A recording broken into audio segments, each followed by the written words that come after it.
കഴിഞ്ഞ മാസം നമ്മൾ ആരംഭിച്ച കൊരിന്ത് ലേഖനത്തിലേക്ക് നമ്മുടെ ശ്രദ്ധയെ നമുക്ക് തിരിക്കാം. നമ്മളിന്ന് ചിന്തിക്കാൻ പോകുന്ന ഭാഗം 1 കൊരിന്ത്യർ 1-ാമത്തെ അധ്യായത്തിൻ്റെ 1 മുതൽ 3 വരെയുള്ള വാക്യങ്ങളാണ്. 1 Corinthians chapter 1 verse 1 to 3. ഈ ലേഖനം കൊരിന്ത്യ സഭയ്ക്ക് എഴുതാനുള്ള ഒക്കേഷൻ അല്ലെങ്കിൽ സന്ദർഭം എന്താണെന്നുള്ളത് നമുക്ക് ചിന്തിക്കാം. ആദ്യമായിട്ട് നമ്മൾ മനസ്സിലാക്കേണ്ട ഒരു കാര്യം, നമ്മൾ ഇവിടെ കൊരിന്ത്യ ലേഖനം 1 കൊരിന്ത്യർ എന്ന് പറയുന്ന നമ്മളുടെ ഈ പുസ്തകത്തിലുള്ള ഈ ലേഖനം സത്യം പറഞ്ഞാൽ പൗലോസ് ഈ സഭയ്ക്ക് എഴുതിയ ആദ്യ ലേഖനമല്ല. മനസ്സിലാവുന്നുണ്ടോ? 1 കൊരിന്ത്യർ 5-ാമത്തെ അധ്യായത്തിൻ്റെ 9-ാമത്തെ വാക്യം ഒന്ന് നോക്കിയേ.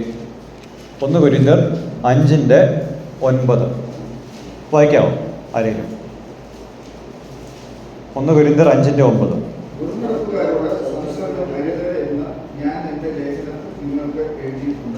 ആ 5-ാമത്തെ അധ്യായത്തിൻ്റെ 9-ാമത്തെ വാക്യത്തിൽ നിങ്ങൾ എപ്പോൾ കണ്ട വാക്യം സൂചിപ്പിക്കുന്നത് ഇതിനു മുമ്പ് ഒരു ലേഖനം പൗലോസ് എഴുതിയിട്ടുണ്ട്.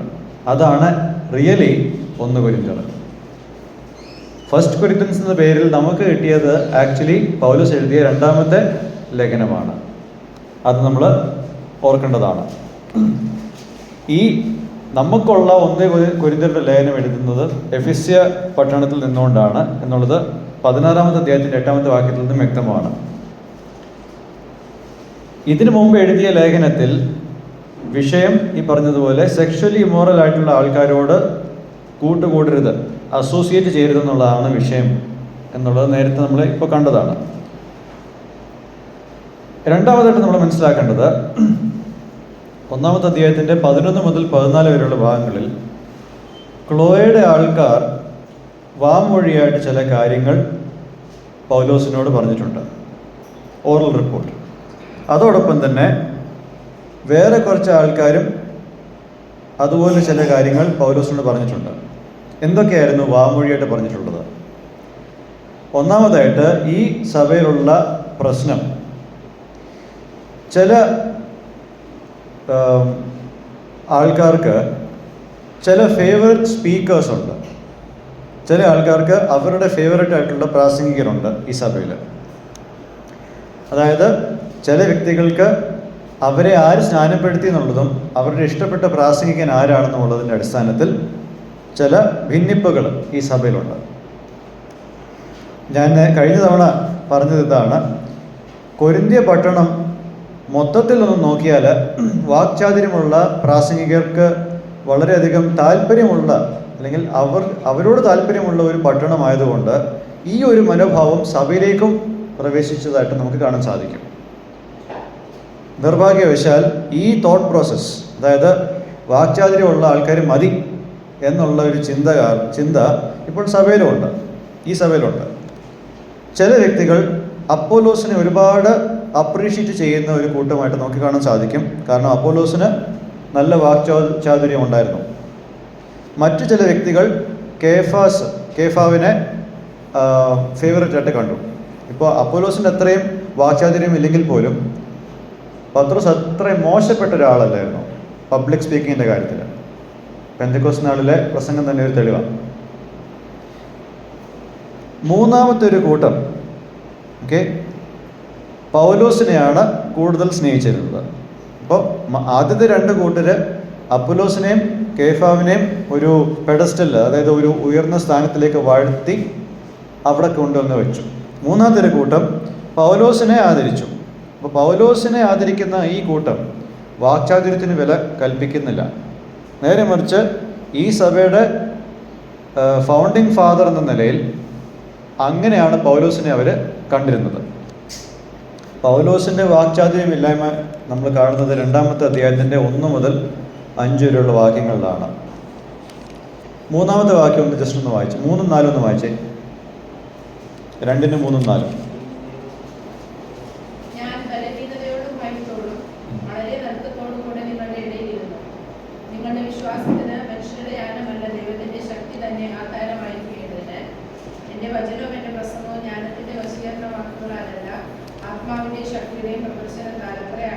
ഓക്കെ, അപ്പോൾ അപ്പൊല്ലോസിനെയും പത്രോസിനെയും ആരാധിച്ചിരുന്ന ആ വാക്ക് തന്നെ ഞാൻ ഉപയോഗിക്കാം. ആരാധിച്ചിരുന്ന ഈ രണ്ട് കൂട്ടങ്ങളും ആരാധിച്ചിരുന്നത് ഇവരുടെ വാക്ചാതുര്യവും ജ്ഞാനത്തിൻ്റെ വാക്കുകളുടെയും അളവുകോൽ വെച്ചാണ്. അങ്ങനെ ഒരു അളവുകോൽ അവരുടെ മനസ്സിൽ വെച്ചപ്പോൾ പൗലോസിൻ്റെ അപ്പോസ്തോലികതയെ വെല്ലുവിളിക്കുന്ന തരത്തിലേക്ക് കാര്യങ്ങൾ എത്തി. They look down on the apostleship of God. അപ്പോൾ ചുരുക്കി പറഞ്ഞാൽ ഭൂമിയിലുള്ള ഒരു കഴിവിൻ്റെ സാന്നിധ്യം വെച്ച് പൗലോസിൻ്റെ ദൈവിക വിളിയെ ചോദ്യം ചെയ്യുന്ന ഒരവസ്ഥയാണ് ഇവിടെ നടക്കുന്നത്. എന്ന് വെച്ചാൽ ഇപ്പോൾ ദൈവവിളി ഉണ്ടോ ഇല്ലയോ എന്നുള്ളതല്ല, വാക്ചാതുര്യമുണ്ടോ എങ്കിൽ ഞങ്ങൾ നിന്നെ ഒരു അപ്പോസ്റ്റലനായിട്ട് അംഗീകരിക്കാം. വാക്ചാതുര്യം ഇല്ലെങ്കിൽ എത്ര ദൈവവിളിയുണ്ടെന്ന് പറഞ്ഞിട്ട് കാര്യമില്ല, ഞങ്ങൾ അംഗീകരിക്കത്തില്ല. അതാണ് മനോഭാവം. അപ്പോൾ ഇത്രയും ഒബ്സഷൻസ്, ഇതുപോലുള്ള എന്താ പറയുക, മാനദണ്ഡങ്ങളോടുള്ള ഇവരുടെ അമിതമായിട്ടുള്ള സ്നേഹം ഇവരുടെ മനസ്സിലിങ്ങനെ ആയിരുന്നപ്പോഴുണ്ടല്ലോ, ഇവർ ചിന്തിച്ചത് എല്ലാ അപ്പോസ്തലന്മാർക്കും ഒരു സുഗമമായ ജീവിതമാണ്. എന്നുവെച്ചാൽ കൊരിന്ത്യ പട്ടണത്തിൽ വന്നു പോകുന്ന പ്രാസംഗികർക്ക് സുഗമമായിട്ടുള്ള എല്ലാ കാര്യങ്ങളും ഉള്ളതുപോലെ അപ്പോസ്തലന്മാർക്കും ഒരു സുഖജീവിതമാണെന്ന് ഇവരങ്ങോട്ട് ധരിച്ചു വെച്ചു. This unhealthy obsession and looking down on Paul's calling is the background of verse 1. ഒന്നാമത്തെ വാക്യത്തിൻ്റെ പശ്ചാത്തലം ആണ് ഞാൻ ഈ പറഞ്ഞവയല്ല. ഇനി ഒന്നാമത്തെ വാക്യം ഇതിൻ്റെ പശ്ചാത്തലത്തിൽ നിന്ന് വായിച്ചു നോക്കി. ഒന്നാമത്തെ അധ്യായത്തിൻ്റെ ഒന്നാമത്തെ വാക്യം.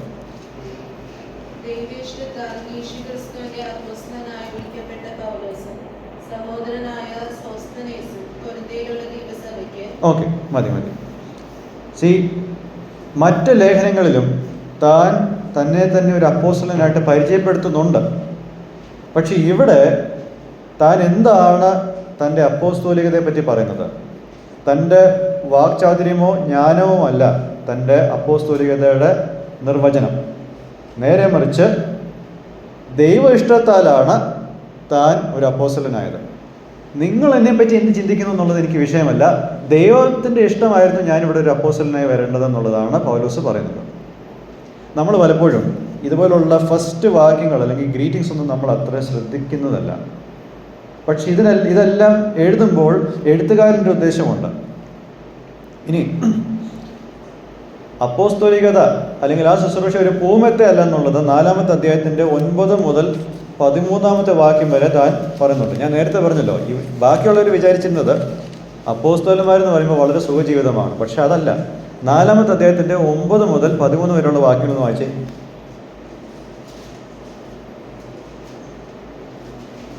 വായിച്ചു. ഞങ്ങൾ ലോകത്തിന് ദൂതന്മാർക്കും മനുഷ്യർക്കും തന്നെ കൂത്തുകാഴ്ചയായി തീർന്നിരിക്കാൻ ദൈവം അപ്പോസ്തലന്മാരായ ഞങ്ങളെ ഒടുക്കത്തവരായി മരണവിധിയിൽ ഉൾപ്പെട്ടവരെ പോലെ നിർത്തി എന്ന് എനിക്ക് തോന്നുന്നു. ഞങ്ങൾ ക്രിസ്തു നിമിത്തം ഭോഷന്മാർ, നിങ്ങൾ ക്രിസ്തുവിൽ വിവേകികൾ. ഞങ്ങൾ ബലഹീനർ, നിങ്ങൾ ബലവാന്മാർ. നിങ്ങൾ മഹത്തുക്കൾ, ഞങ്ങൾ ജ്ഞാനഹീനർ അത്രേ. ഈ നാഴിക വരെ ഞങ്ങൾ വിഷമം ദാഹിച്ചും ഉടുപ്പാനില്ലാതെയും കുത്തുകൊണ്ടും സ്ഥിരവാസം കൂടാതെയും ഇരിക്കുന്നു. സ്വന്തം കൈയാൽ വേല ചെയ്ത് അധ്വാനിക്കുന്നു. ശകാരം കേട്ടിട്ട് ആശീർവദിക്കുന്നു. ഉപദ്രവം ഏറ്റിട്ട് സഹിക്കുന്നു. ദൂഷണം കേട്ടിട്ട് നല്ല വാക്ക് പറയുന്നു.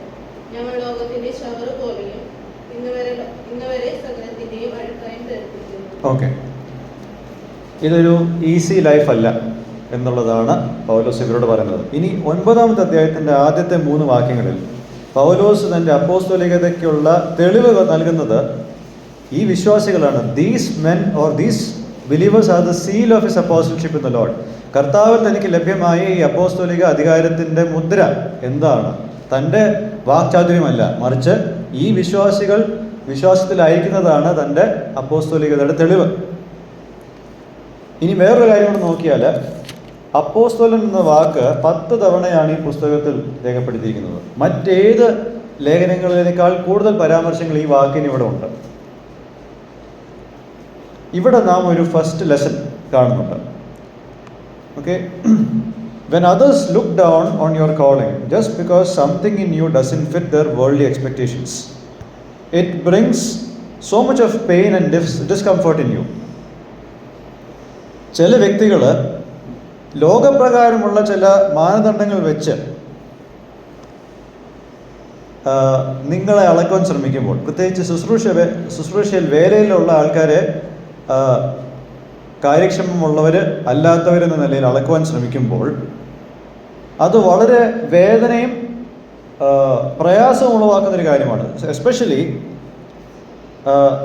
നമുക്ക് ഒരിക്കലും സോൾവ് ചെയ്യാൻ പറ്റാത്ത ചില വിഷയങ്ങൾ വരുമ്പോഴാണ് അതൊത്തിരി വേദനയായിരിക്കുന്നത്. അതായത് ഒരു പക്ഷേ നമ്മളുടെ ഹൈറ്റ് ആയിരിക്കാം, നമ്മളുടെ നിറമായിരിക്കാം, നമ്മളുടെ ഭാഷയായിരിക്കാം, നമ്മളുടെ പ്രായമായിരിക്കാം. എൻ്റെ പ്രായം വെച്ച് നിങ്ങൾക്ക് എന്നെ കുറ്റം പറയാൻ പറ്റുമോ? ഈ പ്രായത്തിൽ ഞാനാണോ ഉത്തരവാദി? അപ്പം ഇവൻ ചെറുപ്പമാണ്, ഇവനെ വേണ്ട, അതിന് ഞാനാണോ ഉത്തരവാദി? ഇനി എനിക്ക് ചില ഭാഷകൾ കൈകാര്യം ചെയ്യാൻ പറ്റത്തില്ല, അവനെ വേണ്ട. ആ വ്യക്തിയുടെ അപ്ബ്രിങ്ങിങ് കൊണ്ട് ചിലപ്പോൾ ആ ഭാഷയിൽ പ്രാവീണ്യമില്ല എന്ന് വരാം. അതിന് ആ വ്യക്തിയെ കുറ്റം പറഞ്ഞിട്ടുള്ള കാര്യം. കാരണം ഞാനത് ഒരു പരിധിവരെ ഈ നാട്ടിൽ അനുഭവിക്കുന്നൊരു കാര്യമാണ്. എൻ്റെ മലയാളം അത്ര ഫ്ലുവൻ്റ് അല്ലാത്തതുകൊണ്ട് നമ്മളെ അത്രയും വിളിക്കാത്ത ഒരു അവസ്ഥയിൽ കൂടി ഞാൻ കടന്നു പോയിട്ടുണ്ട്. അതാണ് ഞാൻ തുറന്നു പറയുന്നത്. I am just telling it out of my heart. I can't help this. എനിക്കത് സോൾവ് ചെയ്യാൻ പറ്റുന്നൊരു കാര്യമല്ല. എൻ്റെ പ്രായം എനിക്ക് നാച്ചുറലി കൂട്ടാൻ പറ്റുന്നൊരു കാര്യമല്ല, സൂപ്പർ നാച്ചുറലി കൂട്ടാൻ പറ്റുന്നൊരു കാര്യമല്ല. So at such moments we feel crushed. കാരണം ബാഹ്യമായിട്ടുള്ള പ്രാധാന്യമില്ലാത്ത കാര്യങ്ങളിലാണ് കൂടുതൽ ആൾക്കാരുടെ നോട്ടം. എന്നാൽ ദൈവം നമ്മളിൽ കൂടെ ചെയ്യുന്ന കാര്യത്തെ ആരും കാണുന്നുമില്ല. പൗലോസിൻ്റെ ഭാഷയിലെ കഴിവില്ലായ്മയാണ് കൂടുതൽ നോക്കുന്നത്. ഈ സഭ സ്ഥാപിച്ചത് പൗലോസാണെന്ന് ഇവരെ മറക്കുന്നു. അത് തന്നെയാണ് ഇന്ന് പലരുടെയും ജീവിതത്തിലും സംഭവിക്കുന്നൊരു കാര്യം. അങ്ങനെയുള്ളൊരവസ്ഥയിൽ കൂടി നിങ്ങൾ കടന്നു പോകുന്നുവെങ്കിൽ what should you do? 1. Look at the assurance of the unchanging calling that you received from God instead of the fluctuating attitude of men who change with time. സമയം കഴിയുമ്പോൾ മാറുന്ന മനുഷ്യരുടെ മാറുന്ന അഭിപ്രായങ്ങളിൽ നോക്കുന്നതിന് പകരം മാറ്റമില്ലാത്ത ദൈവത്തിൽ നിന്നും കിട്ടിയ മാറ്റമില്ലാത്ത വെളിയിലേക്ക് നോക്കുക. അതിൽ നിങ്ങളുടെ ഉറപ്പിനെ കണ്ടെത്തുക. കാരണം ഈ ലേഖനം എഴുതുന്നതിന് 20 വർഷം മുമ്പാണ് ദൈവം പൗലോസിനെ അപ്പോസ്തലനായിട്ട് വിളിക്കുന്നത്. അപ്പോൾ ആ ഒരു കാര്യത്തിലേക്ക് താൻ തന്നെ ശ്രദ്ധയെ പതിപ്പിക്കുമ്പോൾ ഇപ്പോൾ കൊരിന്ത്യ വിശ്വാസികൾ അനാദരവ് കാണിച്ചാലും അതിനോട് കൂടുതൽ വിഷമമുള്ള ഒരു ഘട്ടത്തിലേക്ക് പൗലോസ് പോകത്തില്ല. അതാണ് ഇവിടെ നമ്മൾ കാണുന്ന ഒരു കാര്യം. 2. Look at the things that God is doing through you in your ministry. നിങ്ങളുടെ ശുശ്രൂഷയിൽ നിങ്ങളിലൂടെ ദൈവം ചെയ്യുന്ന കാര്യങ്ങളിലേക്ക് നിങ്ങൾ നോക്കുക. നിങ്ങളുടെ ശുശ്രൂഷയും വെളിയും മറ്റുള്ളവരെ ദൈവത്തെ സ്നേഹിക്കുവാൻ പ്രേരിപ്പിക്കുന്നുണ്ടോ? Is your ministry and calling leading others to love God? അത് ചിന്തിക്കുക. Is it portraying or is it attempting to make others more and more like Christ? നിങ്ങളുടെ ശുശ്രൂഷ നിമിത്തം നിങ്ങൾ മറ്റുള്ളവരെ ക്രിസ്തുവിനെ പോലെ ആയിത്തീരുവാൻ അത് പ്രവർത്തിക്കുന്നുണ്ടോ? 3. Is your ministry portraying the gospel in word and deed? വാക്കിലും പ്രവൃത്തിയിലും നിങ്ങളുടെ വേല സുവിശേഷത്തെ ശരിയായ രീതിയിൽ പ്രതിഫലിക്കുന്നുണ്ടോ? ഈ ബൈബിളിൽ അധിഷ്ഠിതമായിട്ടുള്ള കാര്യങ്ങൾക്ക് അതെ എന്നാണ് ഉത്തരമെങ്കിൽ പിന്നെ നിങ്ങൾക്ക് ഈ ബാക്കിയുള്ള കാര്യത്തെപ്പറ്റി അറിയേണ്ട കാര്യമില്ല. ആൾക്കാർ എന്ത് വിചാരിച്ചാലും എന്ത് മാനദണ്ഡം ഉപയോഗിച്ച് നമ്മളെ തഴഞ്ഞാലും നമുക്കതിനെപ്പറ്റി വറി ചെയ്യേണ്ട ഒരു കാര്യവുമില്ല. അപ്പോൾ ഇതാണ് ആദ്യത്തെ പ്രശ്നം. ഇവിടുത്തെ ഏറ്റവും വലിയ പ്രശ്നം ഇതാണ്. കാരണം 4 അധ്യായങ്ങളാണ് ഇതിൻ്റെ ബേസിസിൽ തന്നെ എഴുതിയിരിക്കുന്നത്. രണ്ടാമത്തെ പ്രശ്നം 5-ാമത്തെ അധ്യായത്തിലാണ് നമ്മൾ കാണുന്നത്. ഈ സഭയിൽ ലൈംഗികമായിട്ടുള്ള അധാർമികത ഉണ്ടായിരുന്നു. അന്യജാതിക്കാർ പോലും ടോളറേറ്റ് ചെയ്യാത്ത തരം അധാർമികത, ഇൻസെസ്റ്റ് എന്നുള്ള കാര്യം, അതാണ് ഇവിടെ നമ്മൾ കാണുന്നത്. അതോടൊപ്പം തന്നെ കൊരിന്ത്യ സഭയിലെ ചില ആൾക്കാർ അവർക്ക് വേശ്യാവൃത്തിയോട് ലാഘവമായിട്ടുള്ളൊരു മനോഭാവമായിരുന്നു. എന്നുവെച്ചാൽ അവർ വിചാരിച്ചിരുന്നത് ശരീരം ഭക്ഷണത്തിന്, ഭക്ഷണം ശരീരത്തിന്, അതിന് ആത്മാവിനോട് എന്താണ് കണക്ഷൻ എന്നുള്ളൊരു ചിന്തയിലായിരുന്നു അവർ. അതാണ് 6-ാമത്തെ അധ്യായത്തിൽ നമ്മൾ കാണുന്നത്. 6-ാമത്തെ അധ്യായത്തിൻ്റെ 12 മുതൽ 16 വരെയുള്ള വാക്യങ്ങളിൽ. അപ്പോൾ ശരീരത്തിൽ നാം ചെയ്യുന്ന കാര്യങ്ങൾക്കൊന്നും ആത്മാവിനോടൊരു ബന്ധമില്ലെന്നായിരുന്നു അവരുടെ ധാരണ. പക്ഷേ ആ ധാരണയെ പൗലോസ് തിരുത്തും. അതിലേക്ക് നമുക്ക് വരാം.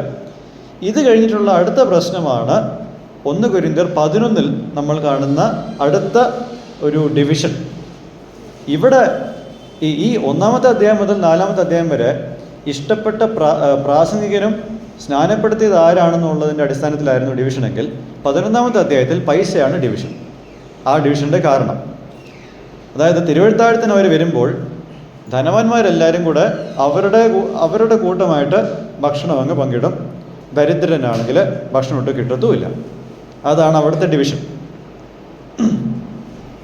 അപ്പോൾ ഇതൊക്കെ പൗലോസ് ചില വിശ്വാസികളിൽ നിന്നും കേട്ട കാര്യങ്ങളാണ്.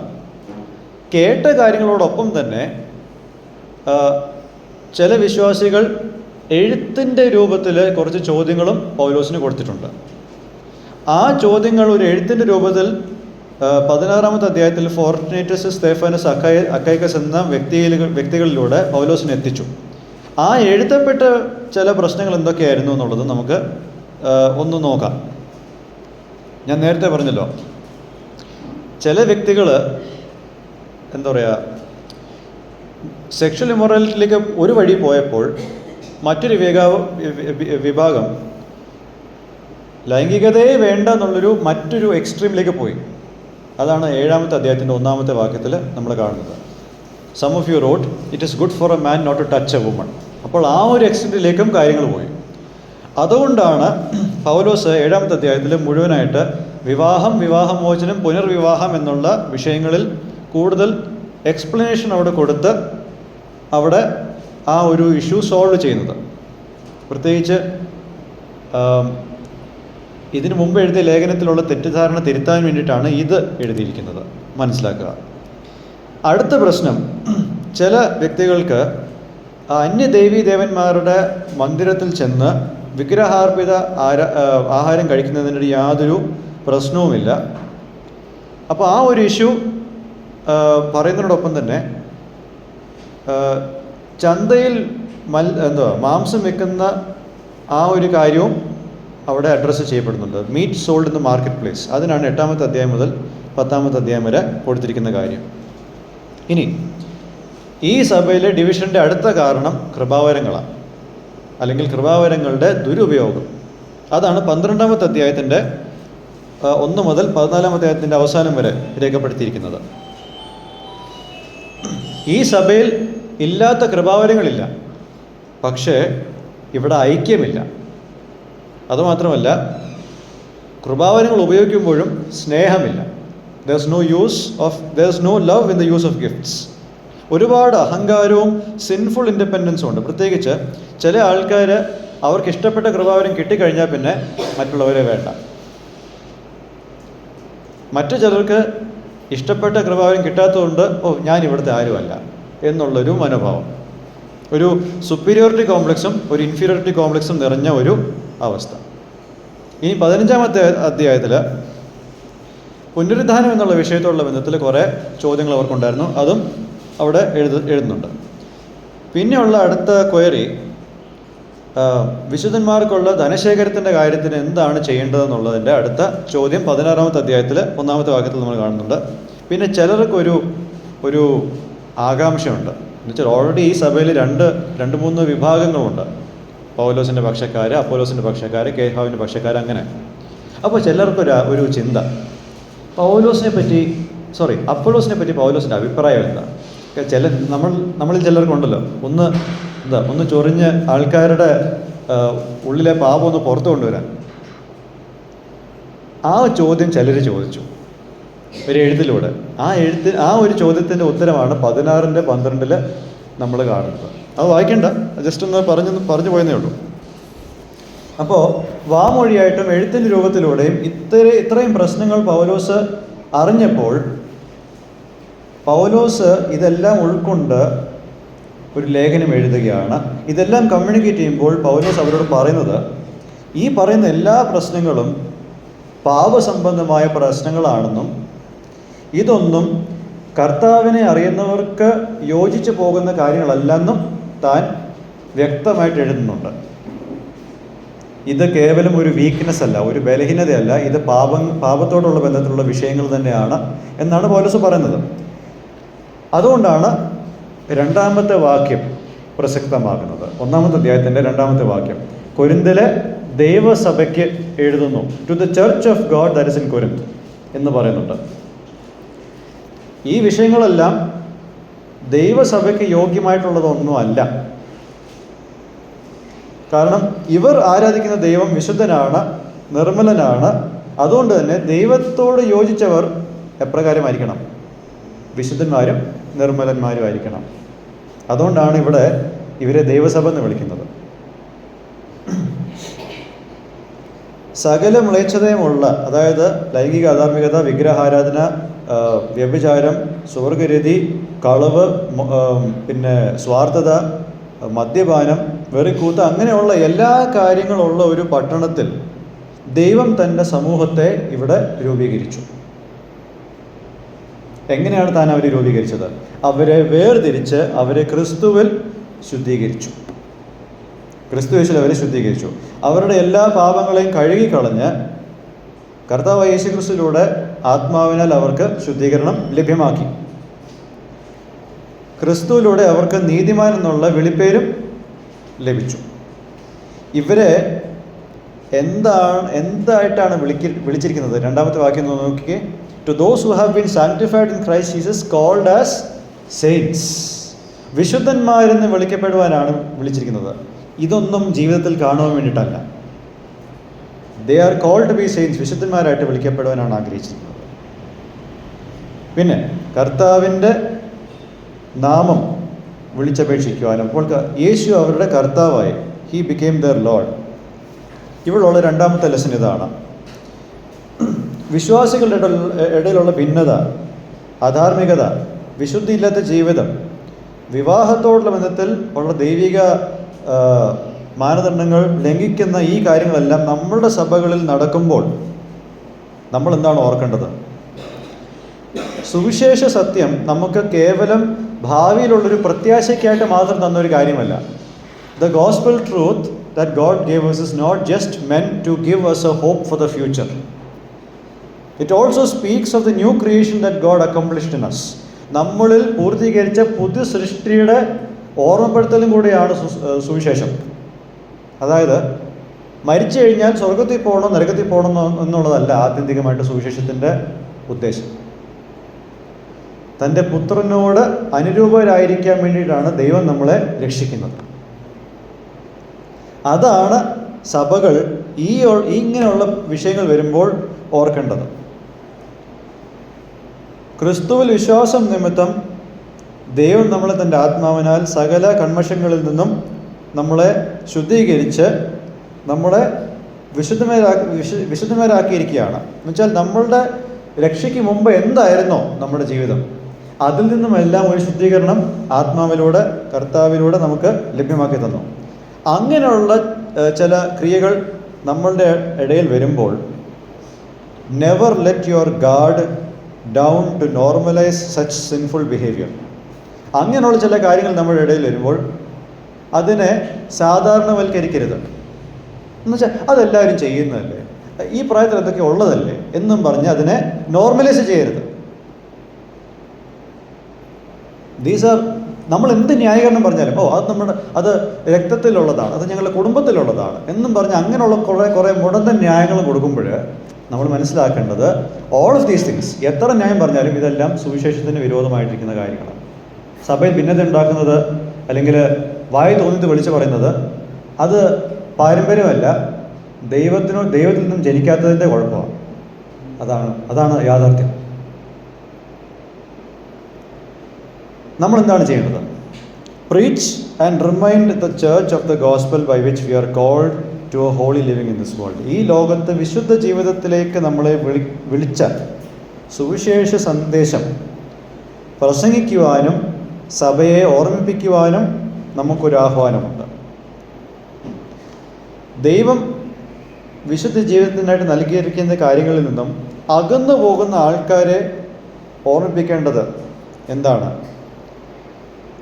നിങ്ങളിപ്പോൾ ജീവിക്കുന്ന ഈ ജീവിതം കർത്താവ് ആഗ്രഹിക്കുന്ന ജീവിതത്തിനുമായിട്ട് വലിയ വ്യത്യാസമുണ്ട്. You should remember that we are changed people living in an unchanged world. മാറ്റമില്ലാത്ത ലോകത്തിൽ ജീവിക്കുന്ന മാറ്റമുള്ള വ്യക്തികളാണെന്നാണ്. എന്നുള്ളത് നമ്മൾ മനസ്സിലാക്കണം. അടുത്തതായിട്ട് നമ്മൾ കണ്ടു ഇവിടെയുള്ള വീരാരാധന ഈ സഭയിലുണ്ട്. ഹീറോ വർഷിപ്പ്, അതായത് വാക്ചാതുര്യമുള്ള നല്ല പ്രാസംഗികരെ സ്നാനപ്പെടുത്തിയവരെയൊക്കെ ഒരുപാട് ആരാധിക്കുന്ന കാര്യങ്ങളുണ്ട്, നമ്മളിവിടെ കാണുന്നുണ്ട്. പിന്നെ സാമ്പത്തികമായിട്ടുള്ള കാര്യങ്ങളിൽ ഉള്ള ഡിവിഷൻസ്, കൃപാവരങ്ങളുടെ കാര്യത്തിൽ ഡിവിഷൻസ് എന്നൊക്കെ നമ്മൾ കണ്ടു. ഇനി മറ്റൊരു ഇഷ്യൂ ഇവിടെ ഉണ്ടായിരുന്നത്, ഈ സഭയിൽ ഒരുപാട് അതിഥി പ്രാസംഗികരുള്ളത് കൊണ്ടും ഈ സഭയിൽ ഒരുപാട് ആത്മീക വരങ്ങളുള്ളത് കൊണ്ടും ഇത് സഭയ്ക്ക് മൊത്തത്തിലൊരു അഹങ്കാരത്തിൻ്റെ ഒരു പരിവേഷം കൊടുത്തു. ദേ ബിക്കേം പ്രൗഡ്. എന്ന് വെച്ചാൽ ഇവർ ചിന്തിച്ചത് ഇവർ ബാക്കി എല്ലാവരേക്കാളും, ബാക്കി എല്ലാ സഭകളെക്കാളും നല്ല ഒരു ഉയർന്നു നിൽക്കുന്ന സഭയാണ്. ഉള്ള കുഴപ്പങ്ങളെല്ലാം ഉണ്ടെങ്കിലും ഞങ്ങൾ എന്താണ്, വളരെ നല്ല സഭയാണ് എന്നുള്ള ഒരു ചിന്ത അവർക്കുണ്ടായി. അതാണ് 4-ാമത്തെ അധ്യായത്തിൻ്റെ 8-ാമത്തെ വാക്യത്തിൽ നമ്മൾ കാണുന്നത്. ഒന്ന് വായിച്ചേ.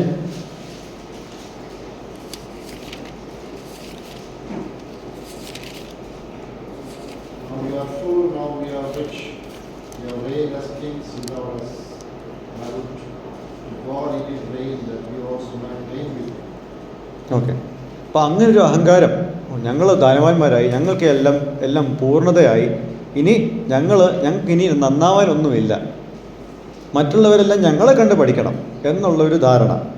ഇത് ഇവിടെ മാത്രമല്ല, 11-ാമത്തെ അധ്യായത്തിൽ ഈ സ്ത്രീകൾ തല മൂടുന്ന കാര്യത്തിലും 16-ാമത്തെ വാക്യത്തിൽ, if anyone is inclined to be contentious we have no other practice nor have the churches of God.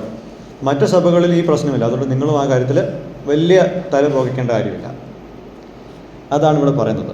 അപ്പോൾ ഇങ്ങനെയുള്ള അഹങ്കാരത്തിൻ്റെ പ്രകടനങ്ങളോട് എതിർത്ത് നിൽക്കുമ്പോൾ പൗലോസ് ഒരു കാര്യം പറയുന്നുണ്ട്. 2-ാമത്തെ വാക്യം, 1-ാമത്തെ അധ്യായത്തിൻ്റെ 2-ാമത്തെ വാക്യത്തിൻ്റെ ബാക്കി ഭാഗം ഒന്ന് വായിച്ചേ. 2-ാമത്തെ വാക്യം ഒന്ന് വായിച്ചേ.